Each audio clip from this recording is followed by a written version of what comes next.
Sachal news net work کی videos میں خوش آمدید۔ ناظرین، ویڈیو سے متعلق اپنی قیمتی رائے کا اظہار کمنٹ باکس میں ضرور کریں اور چینل کو سبسکرائب کریں۔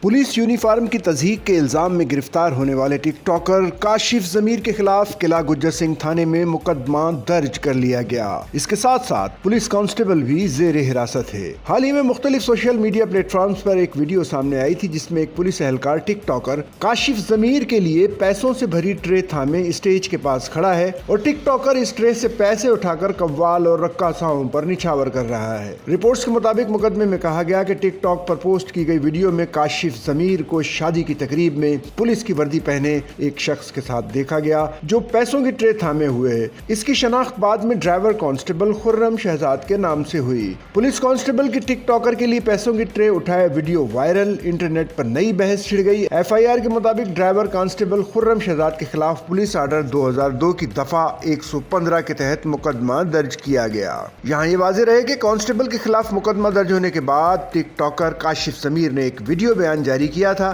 اور کہا تھا کہ پولیس کانسٹیبل والی ویڈیو کو اے آئی کی مدد سے ایڈٹ کیا گیا ہے۔ ٹک ٹاکر کے مطابق ویڈیو میں موجود شخص میرا ذاتی گارڈ ہے، کوئی پولیس اہلکار نہیں، اور اس کے مبینہ کالے کپڑوں کو دشمنوں نے اے آئی کا استعمال کرتے ہوئے پولیس یونیفارم میں تبدیل کیا تھا کیونکہ میں نے یوٹیوبر رجب بٹ کی حمایت میں آواز اٹھائی تھی۔ کاشف ضمیر کا کہنا ہے کہ میں پنجاب پولیس کا احترام اور پیار کرتا ہوں اور اپنا کیس ہائی کورٹ میں لڑوں گا۔ دوسری جانب خرم شہزاد کانسٹیبل مذکورہ ویڈیو بیان سے قبل اعتراف جرم کرتے ہوئے وائرل ویڈیو کو حقیقی قرار دے چکا ہے۔ پولیس کا کہنا ہے کہ ایف آئی آر میں مزید کہا گیا ہے کہ خرم شہزاد اور کاشف ضمیر پولیس کی تضحیک کا باعث بنے اور اے آئی کا استعمال کر کے جھوٹے بیانیے کا پرچار کیا۔ ان کے خلاف الیکٹرانک جرائم کی روک تھام کے ایکٹ 2016 پیکا کے سیکشن 13 الیکٹرانک جعل سازی اور 26 جعل سازی اور پاکستان پینل کوڈ کی دفعہ 34 اور 201 کے تحت مقدمہ درج کیا گیا ہے۔ پروسیکیوٹر جنرل پنجاب سید فرحاد علی شاہ کے دفتر سے جاری بیان میں اس کیس کو ہائی پروفائل قرار دیا گیا ہے جبکہ اس کیس کی مزید ضروری تحقیقات جاری ہیں۔ دوسری طرف ٹک ٹاکر کاشف ضمیر کا سابقہ کرائم ریکارڈ بھی سامنے آ گیا۔ ذرائع کے مطابق کاشف ضمیر کے خلاف لاہور اور سیال کوٹ کے متعدد تھانوں میں سنگین نوعیت کے مقدمات درج ہیں۔ ٹک ٹاکر کاشف ضمیر کے خلاف بھتہ مانگنے، حکومت پاکستان کی ساکھ کو نقصان پہنچانے کے مقدمات درج ہیں جبکہ ملزم کے خلاف پیکا ایکٹ کے تحت بھی مقدمہ درج ہے۔ ذرائع کا کہنا ہے کہ نوسر بازی، چیک ڈس آنر، فراڈ، ناجائز اسلحہ، امانت میں خیانت اور جعل سازی جیسے مقدمات بھی کاشف ضمیر پر درج ہیں۔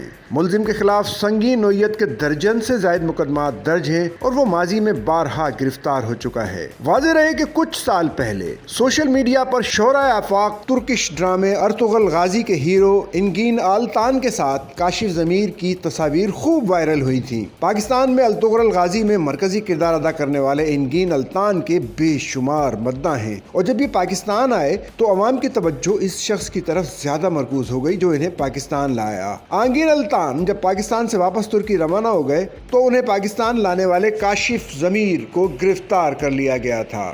پولیس کے مطابق انگین آلتان کی میزبانی کرنے والا کاشف ضمیر 8 مقدمات میں نامزد ہے جس کے باعث اسے ساتھیوں سمیت گرفتار کیا گیا تھا۔ کاشف ضمیر پر اس وقت یہ الزام بھی عائد کیا گیا تھا کہ اس نے ترکش اداکار انگین آلتان کو جعلی چیک دے کر دھوکہ بھی دیا۔ پولیس نے کہا تھا کہ کاشف ضمیر نے ترکش اسٹار کے ساتھ $1 ملین کا معاہدہ کیا تھا اور انہیں $5000 کا چیک بھی دیا تھا اور جب انگین آلتان نے یہ چیک کیش کروایا تو وہ باؤنس ہو گیا تھا۔